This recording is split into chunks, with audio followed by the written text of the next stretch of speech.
Ibarat orang sombong itu yang saya bilang. Iya, iya. Orang sombong itu seperti kayak apa namanya berada di gunung paling tinggi, yang melihat ke bawah, melihat orang-orang yang di bawah itu kecil. Gue di atas nih. Itu kecil semua.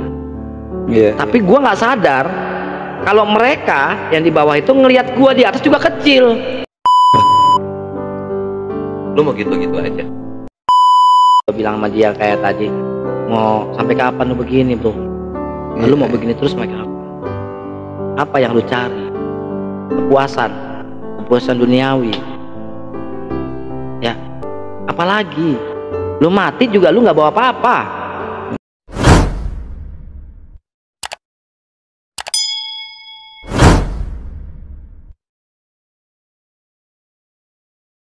Assalamualaikum warahmatullahi wabarakatuh. Alhamdulillahirabbil alamin. Kembali lagi bersama saya dengan Andre, dan saya juga ditemani kebetulan nih kawan lama saya yang apa namanya notabene dia tahu gua bagaimana dulu, jadi dia tuh kayak mau memberikan sebuah kesaksian tentang perubahan hidupnya dia juga, dan mau menceritakan tentang saya dulu bagaimana. Jadi ini bukan sebuah apa namanya rekayasa ya bro ya. Jadi bukan sebuah rekayasa, jadi biar tahu ya kan, mungkin teman-teman yang viewer yang apa namanya yang tahu saya bagaimana pasti sama, bagaimana saya dulu pasti sama. jadi ini bukan sebuah rekayasa, dulu bagaimana dan sekarang bagaimana, ini nostalgia ya, nostalgia. Jadi bukan mengingat ya, tapi perubahannya cukup signifikan. Kalau menurut saya aja nyadarin bahwa saya itu berubah cukup signifikan. Iya, dengan apa namanya, dengan perjalanan hidup yang dari jatuh bangun gitu loh. Dari kayak jatuh bangun gitu. Jadi kebetulan saya juga ditemani oleh Bang Zaki ini, Bro Zaki. Beliau datang ke saya langsung gitu. Apa namanya, dia ngeliat dari YouTube, terus dia dapat nomor telepon saya, dia telepon dan dia mampir ke kafe saya ya, dan ya nostalgia lah kita ini, dan cerita-cerita juga ditemani oleh Bang Kiki yang dulu juga sebenarnya dia ini yang menjadi apa ya, memberikan sebuah kesaksian ya bro ya, bener. Memberikan sebuah kesaksian tentang perjalanan hidupnya dia dari lu nggak mau sholat segala macam, dan akhirnya lu sholat dan sekarang lu bisa move on bro. Alhamdulillah Ya, walaupun dulu tuh lu kayak mau gila, tapi alhamdulillah sekarang udah move on. Dan alhamdulillah nasihat saya didengar sama beliau, dan akhirnya sekarang gimana kehidupan lu bro? Alhamdulillah sih, justru gue ketemu sama Bang Andre ini tuh seperti bertemu malaikat gitu. Jadi di saat gue mau terjun, di saat gue mau terjun ke dunia hitam itu kayak gue ada yang nahan gitu Bang. Oh, gue inget nih kata-kata Bang Andre. Coba deh gue dibanding gue minum-minum gak jelas lagi, coba deh gue deketin ke Allah gitu. Di saat gue lagi ada masalah pasti gue kayak gitu. Dan sampai sekarang pun gue kemarin ada masalah masalah kehidupan gue lah ya gitu, maksudnya wah gue butuh bantuan nih ya, akhirnya gue nyoba datang Bang Andre langsung. Alhamdulillah nih Bang. Bang Andre langsung mau ngebantu saya, dan alhamdulillah juga di sini saya ditarik sebagai tim kreatifnya Mualaf Prince channel, dan mudah-mudahan setelah saya bergabung di Mualaf Prince ini ya perkembangan channel Bang Andre bisa lebih maju. Insyaallah. Ya. Oke, mungkin jadi, Bang Kiki ini jadi moderator ya, Bro. Ya. Jadi moderator. Lanjut aja lah, langsung lah. Lanjut deh. Jadi kita biar teman-teman juga nggak terlalu ini. Oke. Mungkin sekarang Kiki jadi host dulu di sini ya Bang. Ya, jadi host. Siap. Untuk awal paling Kiki nanya dulu ke abang siapa nih namanya? Bang siapa? Mohon maaf, bisa sorry. ya. Ya, dengan Zaki. Bang Zaki. Iya. Oke, Bang Zaki. Ini katanya Bang Zaki ini teman lamanya Bang Andre. Temen pengal. Ya. Teman brengsek lu. Sebrengsek apakah Bang Andre dulu? Wah, pokoknya tuh kalau kita tiap minggu tuh udah pasti yang namanya kita tempat dugem. Dugem. Diskotik mana sih yang belum pernah kita masukin? Asik. Tiap minggu tuh pantang pulang sebelum mabok, sebelum tepar kita belum pernah pulang. Wais, mantap. Pokoknya kalau kita lagi party, lagi fun, ada yang Noel, udah Bro Jabon buat tangan. Oh Bro Jabon. Bro Jabon. Enggak ada serem-seremnya. Gila. Oh, Gue pikir lu lupa bro. Gila, nggak ada yang bisa ngelupain yang namanya Jabon. oh. Siapa tuh apa? Ayo. Jabon itu yang masih jadi misteri sampai sekarang. Jabon itu cuma beliau yang tahu. Karena dari segi bengal, brengsek, gue punya. Ternyata ada yang lebih dari itu. Oh berarti bukan cuma minum-minum gitu doang, berarti dia juga termasuk seseorang yang kejam juga gitu. Gila sih pokoknya. Nggak boleh ada yang nyolek temen sendiri, nggak boleh ada yang nyolek kesenangan kita. Iya. Ya udah, nggak ada takut-takutnya. Oh. Pokoknya Jabon tuh gila deh. Oh berarti sebrengsek-brengseknya Bang Andre itu berarti masih ada pembelaan buat teman-teman dekatnya. Solidaritasnya. Solidaritas. Oh, Itu yang bikin gua salut sama dia dulu. Bener Bang Andre. Bisa jelasin dong langsung sama Bang Andre-nya sendiri. Biar pemirsa yang gua bingung. Ya. Gila loh. Itu kan udah lama ya. Lu masih inget aja nama gua. Jadi Jabon itu sebenarnya itu julukan Jawa Ambon. Oh. Padahal gue bukan Ambon ya kan, cuma maksudnya tuh julukan aja karena muka gue itu kan hitam ya kan, terus sangar. Nah jadi tapi orang Jawa, jadi udah loh diinin dari sebenarnya nama itu dari SMP ya. Tapi terus berlanjut sampai kawan-kawan tuh manggil Jabon, akhirnya ya dia juga ikut. Ya gitu sih, memang realitanya sih seperti itu. Realitanya seperti itu. Tapi tunggu dulu bro, ya kan? Tunggu dulu. Gue masih rajin gereja bro. Jadi tunggu sebelum lanjut, gue jujur, gue masih apa namanya masih ini, dan gue pernah jujur ya. Nih gue ingat si Bro Zaki ini, kita pernah berdebat ya. Kita pernah berdebat sampai gue pernah berantem sama dia. Pernah berantem kan, dia Muslim dari kecil ya.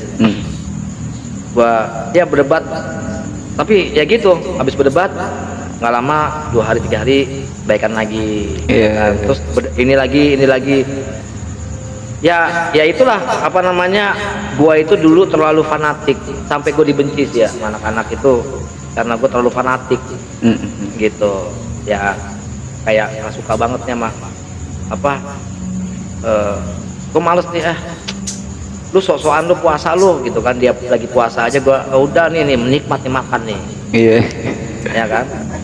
Gitu loh. Jadi dia sempat tergoda ya kan. Gua ngerasa dosa lu Andre. Ya, bodoh amat. Ya kan? Iya. Tapi pada saat sekarang beda. Jadi ya gua nggak tahu nih kenapa lu datang ke gua, itu apa yang menjadi apa namanya, ya silakan nanti biar mereka yang menilai gitu. Oh jadi Bang Andre itu selain ditakuti sempat dibenci juga gitu. Iya, jadi gimana ya, dulu itu dia kalau main sama kita kongko have fun gitu, nggak ada masalah, nggak ada permasalahan gimana enggak. Cuma dia tuh terlalu yang gimana sih kalau lu lagi puasa gitu kan, kalau lu dikomporin gitu, gila nih siang-siang gitu, tau dia dengan enaknya minum es jeruk. Wah kesukaannya es jeruk ya. Lagi panas-panasnya kan, sampai anak-anak tuh yang gila Jabon kalau mau ya jangan kayak gitu lah. Oke lah, dia secara ini beda ya kita, ya gua akuin gitu, gua Muslim tapi yang namanya sholat, yang namanya puasa, gua akuin itu belang bentong. Kalau dibilang orang tuh, kalau kata Jawa Sundanya tuh ayakan. Jadi ya inilah pengaruh Jabon. Iya.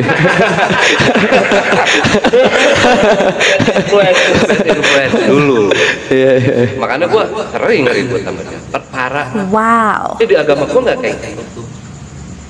Oh, jadi sering sempet debat-debat antara agama juga nih. Agama. Oh. Dibilang cara terkait agama, sering gua debat sama Jabon. Jadi masalah.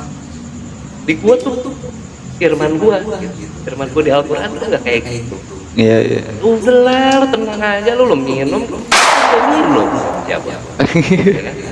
Lu minum juga ya udah sama aja lah lu sama gua. Gak ada yang beda. Di gua tuh lebih free, lebih ini. Oke. Gua bejahat, gua bejahat. Gua yang namanya minum main cewek bareng. Pokoknya nggak pernah gue yang namanya absen tiap minggu. Ternyata kebongkar nih. Alhamdulillah kebongkar juga. Masa-masa jahiliyah lah itu. Ya intinya kan kita di sini mencari solusi bukan solusi, jadi inspirasi buat orang-orang ya yang dari dahulunya Bang Andre seperti itu, mungkin sekarang bisa ini, mungkin. Nah sekarang ada pertanyaan terakhir nih buat Bang Zakir gitu ya. Kenapa bisa sekarang ini bisa bertemu lagi Bang Andre? Itu awalnya itu seperti apa gitu? Kan sempat lama nggak ketemu kan nih? Itu kurang lebih 5 tahunan lah. 5 tahun nggak ketemu. Jadi terakhir itu 2016 sempat ada komunikasi. Terakhir kalau nggak salah ya. Jadi pas ada tahun lalu 2020. Biasalah anak muda, juga kan nggak boleh ketinggalan zaman. 2021 awal, 2021 awal Maret itu gua lagi scroll YouTube. Iya. Kata gua, ini siapa kayak kenal nih gua. Tapi kok pakai peci? Gua sempat skip. Nggak mungkin sih Jabon.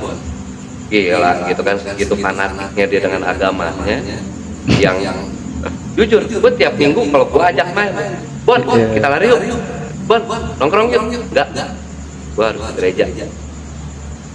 Sampai gue lihat di YouTube tuh jujur, pas gue yakinin ini Jabon, pas gue lihat Jumat Berkah begitu ada kronologis dia walam di situ. Jujur gue nangis. Gua nangis sampai gila. Teman perjuangan gua sebengal-bengalnya dulu, segila-gilanya dia, gimana sih kurang-kurang apalagi sih brengseknya dulu. Malu gua yang bisa dibilang apa ya, kalau kata teman-teman gua langkah tepel. Gue ngeliat perubahan dari Bro Jabon, gue di situ ngeliat sampai nangis, gue sampai gila. Ini Jabon bisa ngelepas kefanatikan dia terkait agamanya. Katolik ya Bro ya? Katolik itu kan setahu gue lebih keras dibanding Protestan atau mungkin yang lain, gue nggak tahu ya paham lain. Dia bisa loh. Dia bisa hijrah totalitas. Itu yang bikin gua merupakan tamparan keras gitu. Dan setelah gua lihat-lihat YouTube-nya gitu, walaupun gak mungkin lah gua liatin semua, lu yang kaya loh.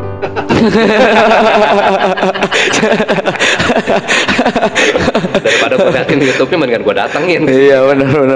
Gua cari-cari kontaknya teman-teman gua dulu.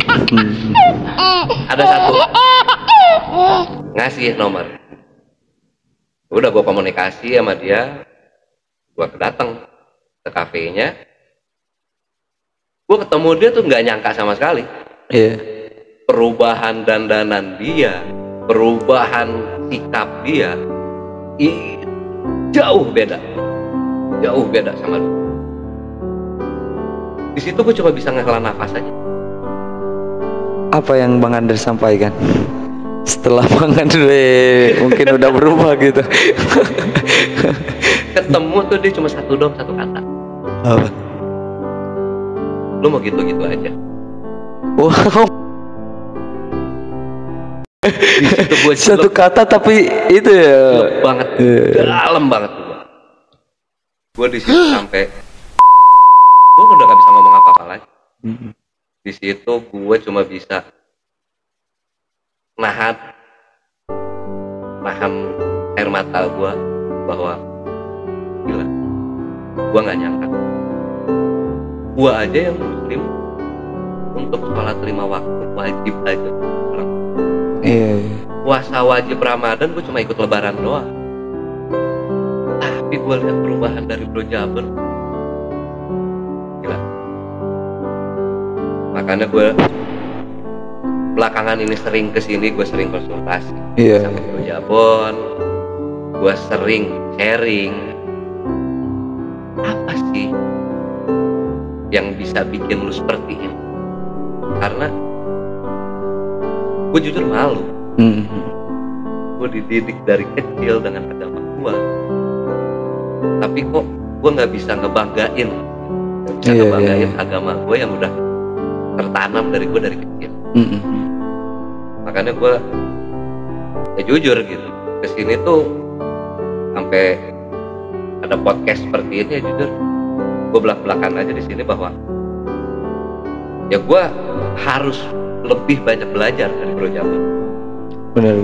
Sebagaimana kelamnya masa dulu, beliau cepat yang namanya bertransformasi dari kefanatikan agama sebelumnya sampai ke sekarang.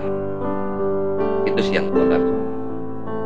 Jadi di sini gue cuma apa ya? Gue cuma pengen tahu nih asal muasalnya Bro Jabon. Kok bisa? Jujur karena gue malu di sini. Iya. Mungkin kita langsung tanya ke Bang Andre-nya langsung biar permisa di rumah subscriber atau viewers Muala Prince tahu juga ya. Betul. Kesaksian dari Bang Andre. Apa sih awalnya Bang Andre memeluk agama Islam yang asalnya mungkin sudah diceritakan sama Bang Jaki. Iya. Tentang masa lalu, masa kelamnya Bang Andre. Bener-benernya deh tentang gua sama Jabon. Pokoknya daerah-daerah mana sih yang nggak tahu? Ya si Jabon, ya si Jaki. Iya. Udah pasti ya belum tepar belum balik. Tapi sekarang gila perubahannya. Jadi langsung aja deh. Oke. Jabon gimana? Ya jadi gini, apa? Awal mulanya guanya ya mungkin ada di YouTube ya, cuman ini biar memperjelas lagi lah ininya. Kalau kemarin kan ibarat kata Bang Andre cuma memperjelas itunya tanpa orang lain tahu masa lalu Bang Andre gitu. Mungkin jadi, sekarang udah lebih diperjelas. Jadi sebenarnya gue malah bukan dari Al-Quran, bukan dari orang Islam sendiri atau bukan pengaruh orang lain sendiri, bukan. Tapi pada saat itu gue lagi mendalami Alkitab sebenarnya. Alkitab? Iya, Bible sendiri gue lagi mendalami dan itu gue baca tidak ada yang atur. Dan gue baca sesuai dengan apa yang ada di isinya Bible itu sendiri. Misalkan gue salah mengerti lah, misalkan gue salah mengerti, tapi tulisannya misalkan begitu. Misalkan contoh misalkan kayak di apa namanya di Nehemia 8 ayat 6 sampai dengan 7. Ini misalkan ya kan Ezra melakukan sembahyang dengan kalimat Allah Maha Besar, ya kan. Lalu diikuti oleh imamnya, umatnya dan mengatakan amin. Lalu beliau sujud wajah hingga ke tanah. Kan itu umat Islam yang jalanin. Itu apa maksudnya nih? Kok ada di Bible? Terus dilarang makan babi juga ada. Lepas alas kasut sendal, maksudnya itu di di tempat ibadah, cara berwudu. Semua yang dilakukan oleh umat Islam itu dilakukan ada di Bible itu sendiri, terutama perjanjian lama. Terutama perjanjian lama dan begitu juga di perjanjian baru. Jadi bukan saya ngejelekin agama yang terdahulu, enggak. Tapi mereka nanya ke saya, kenapa Andre? Ya karena ini. Kalau ada yang bisa jawab, kan makanya saya juga ikut debat kan. Silakan. Bahkan banyak pertanyaan-pertanyaan yang saya utarakan dan itu muter-muter. Dari situ yang bikin saya tuh, saya sebelumnya itu kasih pertanyaan itu kepada romo saya, ya kan. Terus begitu juga pendeta saya, bukan pendeta saya, pendeta om saya kebetulan pendeta. Dan saya tanya segala macam, mereka kebanyakan nggak bisa jawab. Bahkan yang romo sendiri jawabnya imani saja, jangan terlalu dalam. Ini nggak ada jawaban buat saya. Nggak mungkin saya tanya sama orang Islam. Iya. Ya kan.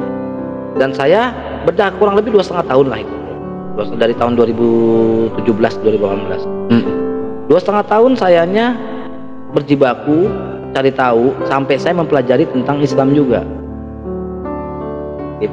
Sampai saya sebenarnya udah hafal Al-Fatihah itu udah sebelum saya mualaf. Sampai pengen tahu apa sih Al-Fatihah. Orang-orang tuh nih doa Islam nih Al-Fatihah begini-begini, apa sih Al-Fatihah? Sampai akhirnya setelah saya mualaf itu ya adalah pergunjingan kehidupan saya itu drastis sampai di bawah titik rendah kemampuan saya itu, sampai saya benar-benar nggak punya apa-apa, sampai ditinggalin semuanya. Dan saya tetap istiqomah jalanin. Ya alhamdulillah saya ar-Rahman hafal. Jadi itu juga nggak disengaja sih hafalnya ya. Jadi karena saya pengen tahu sebenarnya, pengen tahu. Dan masalah Jumat Berkah nih bro, dulu itu jujur aja, dulu tuh gua pernah nggak sih kayak model kayak sedekah Jumat Berkah segala macam? Hah? Uangnya juga kita poya-poyain terus pokoknya. Ini fakta loh, fakta. Ya paling gue ngasih pas saat gereja ya gue masukin. Cuma maksudnya kayak melakukan hal itu gue jarang sekali. Bukan jarang kali. Mungkin gue ya pernah tapi dulu banget. Kalau lagi niat.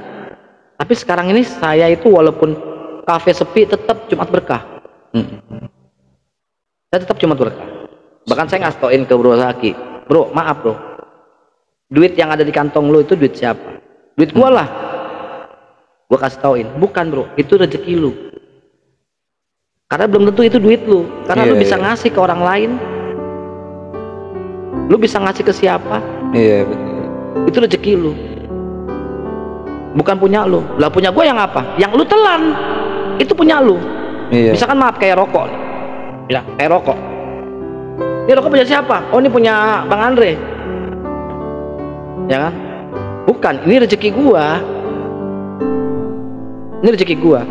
Karena orang lain bisa ambil nih rokok isep. Yang punya gua mana? Ya gua ambil, gua bakar, gua isep, itu punya gua. Itu contoh. Iya benar. Rezeki dan milik gitu, perbedaan rezeki dan milik. Iya benar. Jadi dulu gua sombong banget bro. Gue tanya, bukan sombong untuk sama teman-teman enggak sih ya. Tapi kayak sama yang lain segala macem. Apa ya, kayak gue bersaing. Lu punya apa? Handphone lu begini, gue juga bisa begini. Lu begini, gue juga bisa begini. Ya kan? Ibarat kayak gini loh, kayak gue nganggap orang-orang dulu. Ini memang mungkin beda ya sama orang non muslim yang lain. Kalau saya dulu tuh karena saya angkuh. Tipikalnya saya angkuh. Beda, mungkin yang lain nggak begitu ke saya. Yang non muslim, mungkin saya ini saya loh, saya bicara saya, bukan agama, tapi saya dulu. Bahwa saya nganggep orang-orang yang saya lihat itu kecil semua buat saya. Ya, seperti saya bilang, kayak kata ibarat orang sombong itu yang saya bilang. Orang sombong itu seperti kayak berada di gunung paling tinggi, yang melihat ke bawah, melihat orang-orang yang di bawah itu kecil. Gue di atas nih. Itu kecil semua. Tapi gue nggak sadar kalau mereka yang di bawah itu ngelihat gue di atas juga kecil. Jadi percuma kesombongan gue itu sebenarnya. Benar. Ya kan? Hanya mereka diam. Gue ngerasa kayak begitu sekarang ini. Maka itu sekarang perubahan gue, ya kan? Ya seperti itu. Jadi gua nggak buat-buat, perubahan gua ini benar-benar udahlah, apa yang gua lakukan ini semuanya ridho Allah. Benar. Seperti kata-kata di Ar-Rahman kan, fabi ayyi ala irobikum matukaziban. Ya, nikmat Tuhan manakah yang kau dustakan? Kan gitu. Iya. Kita selalu mendustakan apa yang Allah berikan ke kita. Kita nggak nyadarin, oh enggak, gua nggak dusta. Enggak, lu dusta, hanya lu nggak sadar. Iya. Terkadang kita mengeluh itu dusta juga, Iya, berarti. kita mengeluh itu kita dusta juga. Benar, benar. Gitu. Ya terkadang banyak orang-orang yang salah pengertian maksud tujuan saya apa. Wah, Andre sekarang udah punya kafe, Andre udah punya ini segala macam, ya. Lu lihat sendiri kan, Ki. Iya. Berapa orang yang di sini gunanya apa? Sepi segala macam, tetap gue bayar. Ya kan? Apa yang gue cari? Dan gue masuk di Jajaka juga, ya kan, Jawara jaga kampung. Gue masuk karena apa? Oh, karena gue ngeliat motonya jaga ulama, jaga negara, jaga agama, jaga saudara. Gue itu gue banget. Iya. Gue bukan sok jagoan, tapi gue pengen banget komunitas yang benar-benar memang benar-benar menjaga, bukan hanya pansos. Iya. Bener. Gue butuh asisten kayak lu ini karena gue juga nggak sanggup sendirian. Dan gue tanya, lu gue bayar gak bro? Nggak, biar tahu aja teman-teman. Ya, gitu lah. Alhamdulillah. Maksudnya ya, sebenarnya sih ya untuk Kiki sendiri ya, Kiki nggak terlalu mengharapkan bayaran atau apapun. Dan ya. lu ikhlas bantu gue. Nah, tapi alhamdulillah selama Kiki bisa, apa yang bisa Kiki bantu, Bang Andre pun lebih membantu Kiki gitu. Ya itu semuanya kan ridho Allah.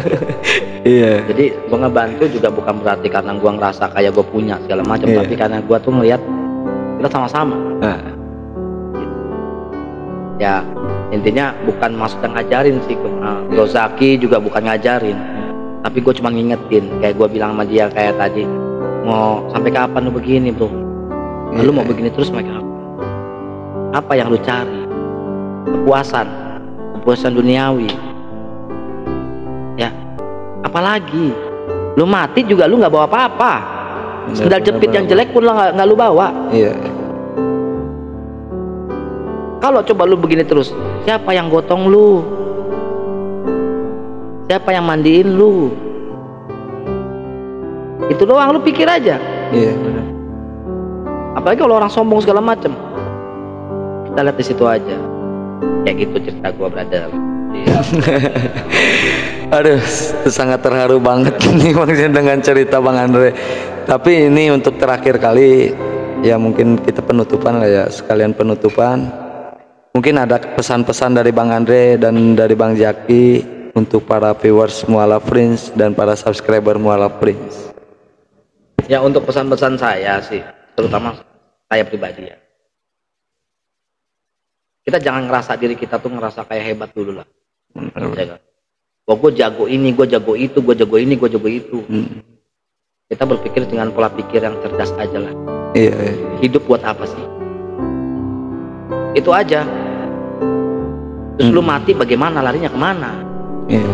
Apa yang lu pertanggungjawabkan? Selama lu hidup, apa yang lu sudah lu berikan sama Allah? Maaf nih kalau gua bilang, pada saat gua melakukan maksiat, pada saat dulu ya, Allah nggak ninggalin gua, tetap gua dapat duit bro. Iya. Ya nggak? Ninggalin gua nggak? Enggak. Tapi kenapa gua ninggalin dia? Kenapa lu meninggalin dia? Allah aja pada saat lu lagi berbuat maksiat, Allah nggak ninggalin lu. Allah memberikan lu kesempatan untuk lu hidup, untuk lu bertobat. Jadi untuk pesan dari buat teman-teman, berpikirlah untuk kehidupan lu ke depan. Apa sih gunanya hidup itu? Kegunaan hidup itu bisa membahagiakan orang lain dan bisa kita bertahan dan membahagiakan orang lain. Itu hidup yang sangat membahagiakan. Susah juga ngomongnya untuk. Jadi kita nyaman hidup itu. Kayak gitu sih pesan-pesan gue. Thank you Bang Andre. Mungkin dari Bang Jaki ada tambahan buat pesan-pesan ya mungkin dari cerita kita tadi, pesan-pesan untuk pemirsa. Kalau pesan-pesan dari gue sih, lu boleh hidup di masa lalu yang kelam, tapi harus ingat bahwa selama kita hidup dari kecil sampai sekarang, Allah itu nggak pernah ninggalin kita. Cuma kitanya aja yang menjauh dari dia. Alhamdulillah, brother gue Jabon, Andre, udah bisa seperti ini. Jujur nih, gue udah speechless banget. Ini kata-kata yang disebut sama Bang Andre tadi ya, Bang Jabon tadi, bahwa semua benar, bahwa nggak ada satupun yang merugikan kita sebenarnya. Iya benar. Cuma kitanya aja yang bisa dibilang nggak tahu diri. Gue di sini cuma minta kepada semua subscriber, semua penonton, sebelum semua terlambat, nggak ada salahnya kita tobatan nasuha. Insya Allah. Mau sejauh apapun perbuatan kita di masa lalu, sekelam apapun perbuatan kita di masa lalu, Allah pasti ngerangkul kita. Allah pasti nerima kita dengan lapang dada, dengan tangan terbuka, dengan bahasa, datanglah, pulanglah, karena nggak akan ada puasnya untuk mengejar duniawi. Udah, mungkin dari gue itu aja. Gak enak sama Bro Jabon, yang ada gue nangis, ledekin lagi sama dia. Oke, cukup sekian nih Bro, thank you banget ya. Oke, thank you banget Bang Jaki, thank you banget Bang Andre, dan thank you banget untuk pemirsa di rumah. Dan jangan lupa dukung terus Mu'alaf Prince Channel, karena Mu'alaf Prince Channel sedang menyiapkan konten-konten terbaru dan pastinya akan membuat kalian terhibur juga. Silakan Bang Andre penutupan. Oke, terima kasih buat saudara-saudara seiman bahwa ini ya udah itu aja sih, gua nggak bisa ngomong apa-apa ya. Terima kasih sudah menyaksikan video-video kami, saya terutama Mu'alaf Prince. Semoga menjadi bahan renungan dan juga menjadi sebuah inspiratif bagi teman-teman. Oke, terima kasih. Assalamualaikum warahmatullahi wabarakatuh. Terima kasih kepada viewer yang telah menyaksikan video kami. Terima kasih supportnya Anda. Jangan lupa dukung kami dengan cara Like, komen, Dan subscribe. Mu'alaf Prince Jaya!